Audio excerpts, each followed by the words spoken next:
E é um detalhe que ele está preparando o time, né? Se ele tivesse pensando como esses jogadores, como enfim, neles mesmos, né? Pensando em como potenciar esse time que ele já tem na mão, mas ele está preparando o time para o Neymar voltar. Ainda tem esse elemento, né? Para como ele vai encaixar o Neymar ali. Então, eu vejo o Dorival, quando ele faz uma combinação dessa dupla de atacante com o Rodrigo meio flutuante ali, né, nessa primeira tentativa inicial que ele fez contra o jogo contra o Equador, já tinha usado esse recurso, esse desenho tático anteriormente também. Eu consigo imaginar ele mantendo essa estrutura de meio campo, né, André, Bruno Guimarães ou João Gomes ali com o Paquetá e a entrada no Neymar de imediato no lugar do Rodrigo. Então, e aí iriam os pontas desequilibrantes aí, para usar o termo popularizado nos últimos anos, né? Então eu consigo enxergar ele nessa tentativa, mas aí a partir do momento que ele vê que esse desenho inicial não está funcionando, não está rendendo, aí ele vai argumentar, por que eu escolhi o Endrick agora, né? Vocês comentaram dessa mudança de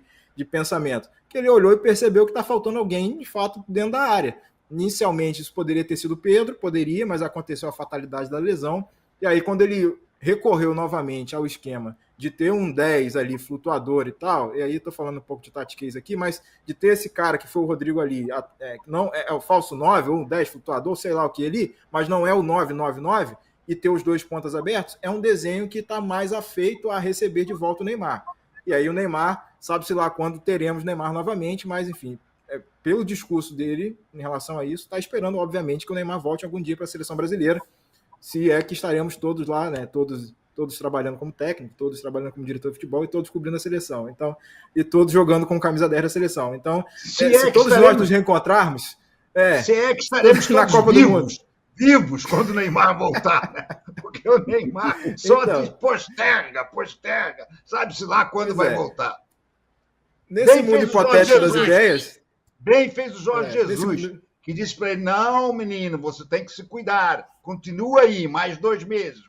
E o Jorge Jesus vai empurrando com a barriga a volta do Neymar, porque o Jorge Jesus não quer a volta do Neymar, sabiamente. E o Dorival fica aqui, desesperado, esperando o Neymar. Então, esse é o contexto todo. Se encontros e desencontros acontecerem, é mais ou menos por esse caminho.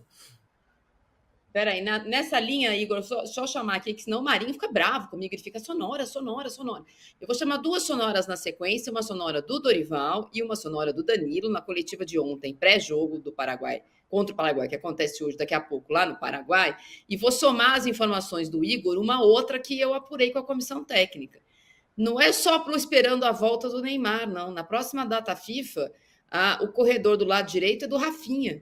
E ele já disse isso para o Rafinha. Então, depois dessa data FIFA, eu fico imaginando o que vai ter sobrado dessa seleção? A linha de zagueiros nova? Porque na linha de frente ele tentou com o Rodrigo de falso 9. Hoje já não é o falso 9, é o Endrick.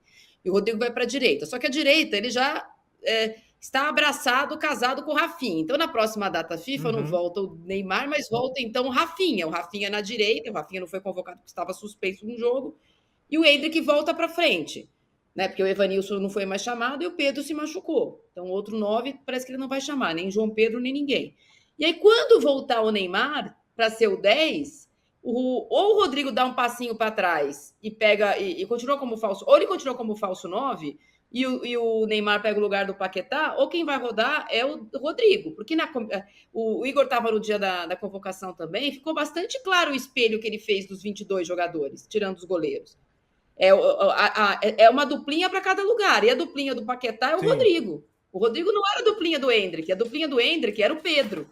Então, a gente vai perder a duplinha de 10 ali. Olha lá, a convocação. Vamos ouvir o Dorival e o Danilo. E aí a Mili comenta. Torcedor, eu não tenho dúvidas disso.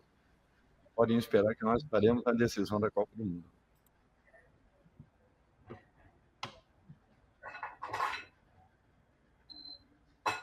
Que frase, Dorival. A gente tem o Danilo também. Que oportunidade que ele perdeu de ficar calado. Meu Deus do céu. Não combinou. É igual, sabe, eu saí vestida de verde. Não vai, entendeu? As pessoas vão saber que eu fui obrigada a fazer isso, algum tipo de coação, pegar a minha mãe, senão não vou sair na rua vestida de verde. Põe o Danilo aí, também para... Assim, entre essa declaração, que claramente não combina, como se fosse o Zagallo falando, a gente tem a declaração do Danilo que colocou a CBF numa sainha justa. Fala aí, Danilo. Eu tenho uma posição bem clara em relação a isso, que eu separo por duas colunas, digamos assim. A primeira é aquilo que é a qualidade dos jogadores, né? Do material assim, humano, enquanto a jogadores. Isso continua sendo das melhores do mundo. Eu levo 14 temporadas no futebol europeu, acho que alguma propriedade para falar em relação a isso eu tenho, e tenho certeza, estou seguro daquilo que eu estou falando, de que quanto a matéria-prima continua sendo das melhores do mundo. Só que existe uma coisa que evoluiu muito em todos os países, né, no mundo inteiro, que é a organização, planejamento, né, enxergar sempre mais adiante daquilo que se está vivendo no momento.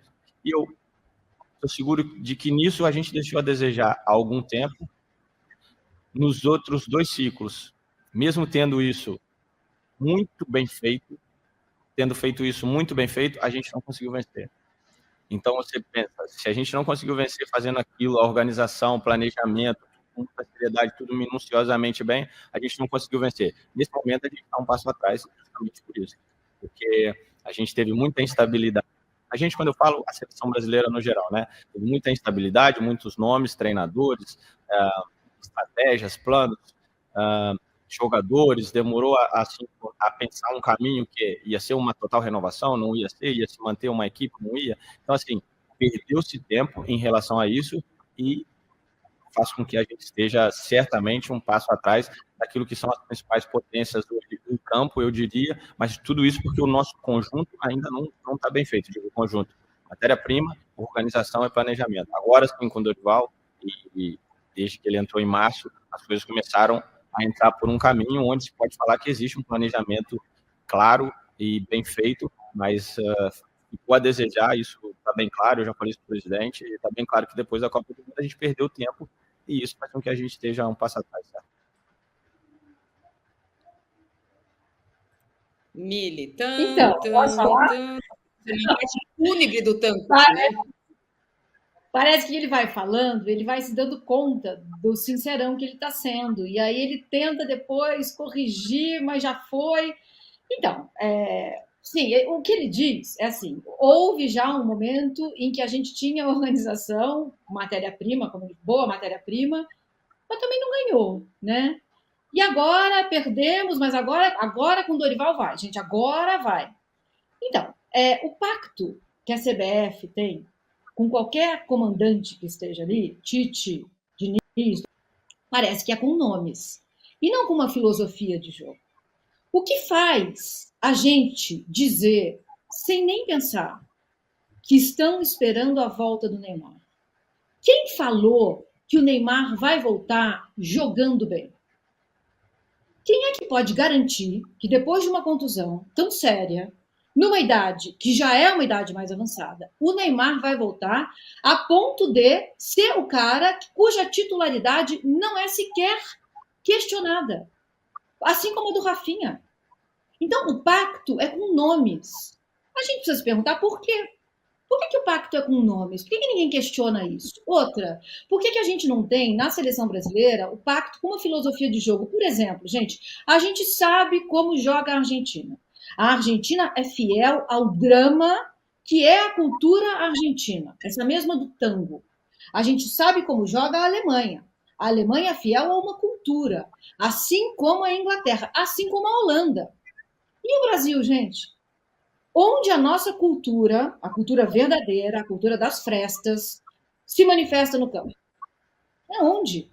Em que momento a gente é Brasil no campo? E há quanto tempo a gente não é? Então, eu acho que tem muita coisa errada. A gente falar sem sequer questionar que o Neymar vai voltar. Gente, o Neymar vai voltar. Estamos esperando, já mandamos lá um cara para ver como ele está, que assim que der ok, ele pega a camisa e entra no campo. Como assim, gente? Eu tô doida? Ou tudo sair? A gente está naturalizando um descarrilhamento. As coisas saíram do controle. E essa é a entrevista mais lúcida, eu concordo com vocês. Essa é a mais lúcida, para a gente ver onde a gente está. Ô, Della Penha, esse caminho do Neymar, da volta do Neymar, nas palavras, né, na boca do Dorival, é outra coisa que foi sofrendo uma metamorfose. Quando ele saiu do São Paulo no meio da pré-temporada, no começo do ano, e assumiu a seleção brasileira, de pronto, ele disse que o Neymar não era um assunto, até porque o Neymar estava acabado de 3 meses que ele tinha sido operado, e que o problema era recuperar o apoio da seleção, da torcida. Ele vai para a primeira data FIFA dele, ganha do jeito que ganhou da Inglaterra, com o Endrick aparecendo, sendo talvez esse elo que podia juntar a torcida, depois tem o jogo louco com a Espanha, depois a próxima coisa já era a Copa América. Também ali a coisa do Neymar, ela existiu na coletiva, mas não de uma forma forte. Desde que a coisa começou a degringolar nos Estados Unidos, aí empate com os Estados Unidos, empate com o México, empate com a Costa Rica, só ganhou do Paraguai, perde não sei das quantas, aí o Dom Sebastião começou a voltar. Não, porque quando o Neymar voltar, eu não sei vocês, mas nos últimos 10 anos eu estava neste planeta e a seleção brasileira ganhou rigorosamente nada com o Neymar, mas de qualquer forma, quando ele voltar, vai começar a ganhar. Olha, eu acho que o Neymar foi o último grande craque que surgiu no Brasil. Mas a verdade é que as coisas não aconteceram. Eu acho que não dependeu só dele. Inclusive, na própria Copa aqui no Brasil, o Neymar se contundiu contra a Colômbia, enfim, e foi um desfalque. Não sei se foi um desfalque, se foi uma sorte de não estar naquele 7-1. Enfim, então acho que tem essa esperança, né, de que ele vai voltar e tudo vai mudar. Assim como durante um tempo o Flamengo ficou esperando a volta de Jesus, feito uma seita messiânica, existe essa... Algum tempo não, continuamos a esperar. Continuamos a esperar. A seita existe, calma. O Renato é o líder da seita. Seita a religião dos outros. Liberdade de culto neste programa. Saravá São Jorge, deixa o Jesus voltar, tudo junto. Tudo bem. O que eu vejo, a gente de um tempo para cá, a gente começou a falar do tal do falso 9 na seleção, falso 9. Eu acho que a gente tem que mudar essa frase. Eu acho que a gente tem um 9 numa falsa seleção, porque essa não é a seleção que a gente cresceu vendo, pelo amor de Deus. É uma outra história, sabe? Eu acho que cada hora realmente é um padrão, é um jeito.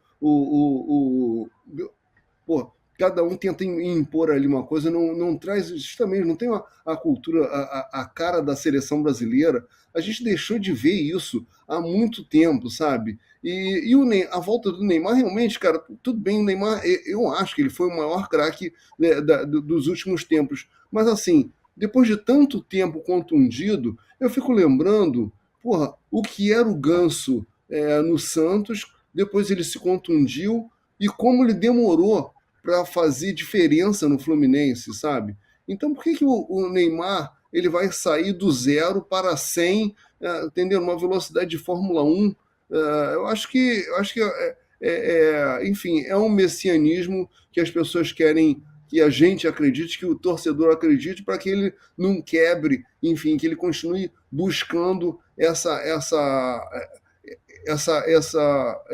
fé do torcedor e esse apoio do torcedor, que não tem onde se segurar hoje em dia, não tem onde pegar, sabe? Aí você hoje acredita, vai ser o Endrick, vai ser daqui a pouco o Estevão, tem que vir, enfim, sabe, tem que... Sabe, vamos pegar os 3 do Real Madrid e vamos ver o que acontece. Enfim, eu acho que, sabe, né, no passado tinha um Pai Santana no Vasco, sabe? Alguém que fizesse alguma coisa esotérica, porque eu acho que esse que é a saída do Brasil, né, está no esoterismo. Eu acho que a nossa cultura de frestas, Mili, eu acho que tem que trazer realmente um certo esoterismo, porque no mundo, no plano racional, a gente está muito ferrado.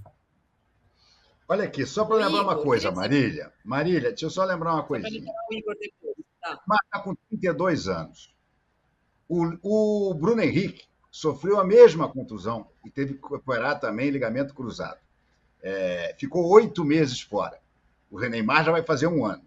É claro, o Bruno Henrique levou a sério a fisioterapia. O Neymar foi fazer cruzeiro e para mostrar que estava fazendo fisioterapia ao Mari. Pois bem, quem é que acha que o Neymar vai voltar sendo o mesmo jogador, o jogador que ele já foi há muitos anos?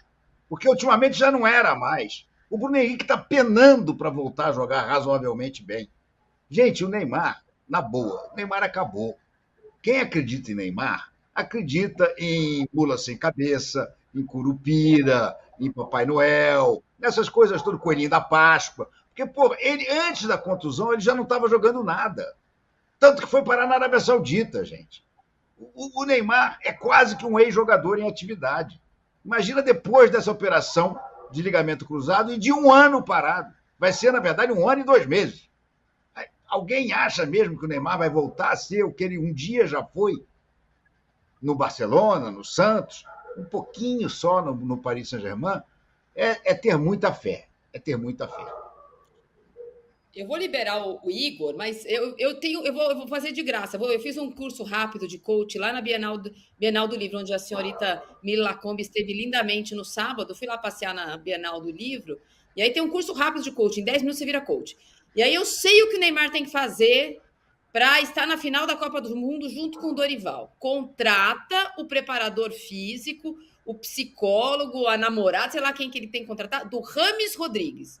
Esse também é ex-jogador de atividade, mas está jogando na seleção. Quem sabe se ele jogar só a cada 2 meses, 2 jogos, igual o Rames Rodrigues, ele ajuda o Dorival a chegar à final da Copa. Igor, para eu liberar você, porque de fato, não só estar trabalhando direto na data FIFA para você não estar na próxima, hein? Agora você tem que se esmerar na resposta para na próxima você estar fora da data FIFA. Queria que você falasse da repercussão interna, intramuros, dessa declaração do Dorival e principalmente da declaração do Danilo, porque hoje eu já sei que não foi das 10 mais, não, nem de um lado nem do outro. Eu acho que mais do que a do Dorival, acho que a questão aqui vai arranhar no sentido não para o Danilo em si, mas gerar a discussão toda, é a do Danilo. Porque ele mexe num vespeiro que é coordenado e tocado pelo presidente Edinaldo Rodrigues, que muita gente que hoje trabalha na CBF faz questão de passar bem longe, de não tocar e não mexer, porque sabe do estilo da gestão, de como é que tem funcionado hoje o trabalho, principalmente na sede da CBF. Então, essa dificuldade super pertinente que o Danilo colocou, de uma dificuldade que às vezes a gente não consegue enxergar tão às claras assim, e por isso que o chicote normalmente acaba caindo em cima do técnico ou dos jogadores que lá estão, mas é muito importante a gente pontuar o efeito, o dano que é esse período perdido pela CBF, que é esse momento meio barata tonta ali, né, de entender que Ancelotti vem, não vem, bota Ramon de interino e não vai, e vem Fernando Diniz e não sabemos quem vai ficar para a Copa, o efeito que isso causa nos jogadores, porque eles percebem. A gente às vezes minimiza o grau de inteligência, de percepção, de gestão por parte dos jogadores, mas os caras não são tontos a esse ponto. Eles obviamente fazem a leitura, entendem o que está errado, e jogadores como Danilo, é muito importante que eles venham a público também e pontuem essas questões. O Casemiro anteriormente já tinha falado um pouco sobre essa dificuldade, mas enfim, eles tentam ao mesmo tempo dizer que compramos o barulho do nosso treinador, que está aqui agora, foi assim com o Diniz, mas os caras estão vendo onde é que está falhando e onde estão os problemas. Então, é um contexto mais do que o fanismo do Dorival de achar que a seleção vai dar um clique, ou vai, apesar do muito trabalho e tal, vai chegar a uma Copa do Mundo, mas eu acho que nesse momento o problema presente está muito explícito nessa declaração do Danilo. E aí, enfim, vamos ver quais serão as repercussões para efeito prático do time dentro de campo hoje, mas sobretudo para o jeito que a seleção vai ser pensada e planejada para os próximos meses. E sim, Marília, estaremos na data FIFA de outubro, estaremos na data FIFA de novembro, e até, sabe-se lá, o UOL, quando quiser, estaremos acompanhando para contar essa história toda, porque, enfim, de fato, a gente não pode largar de mão o jeito que o futebol brasileiro está sendo conduzido. A pena do Igor é perpétua. É pena perpétua. Até o pessoal joga a minha cara por aqui. STJD, meu Deus. Inclusive, essa semana tem STJD. Então, eu não fiz o que ele fez, não. Eu sou amiga dele, mas eu não fiz o que ele fez. Igor, obrigada, bom jogo para você. Voltamos a falar não só de data FIFA, porque eu não vou fazer isso com você. Eu sou amiga dos coleguinhas repórteres. Vou te chamar para dá um tempinho de um mês aí, a gente volta. Tá bom, obrigada, Igor. A gente vai mudar de assunto, mas a nossa enquete... Antes de mudar de assunto, eu não consigo deixar de fazer uma observação. O Danilo disse que nas 2 últimas Copas as coisas tinham sido todas muito bem feitinhas. Na verdade, na segunda que ele quer dizer, né? Porque na primeira era o Dunga, até um determinado momento, caiu e entrou o Tite. E aí o Tite fez um trabalho nas eliminatórias espetacular. Mas a segunda, ele disse, olha, fizemos tudo certo, não ganhamos nenhuma das duas. Ô, Danilo, quem sabe agora, na bagunça geral que está a CBF, a gente acaba ganhando. Porque isso já aconteceu em 2002. 2002 foi um caos absoluto também. Chegou na hora H, entrou o Filipão e a gente ganhou. E, Neymar, só um conselho.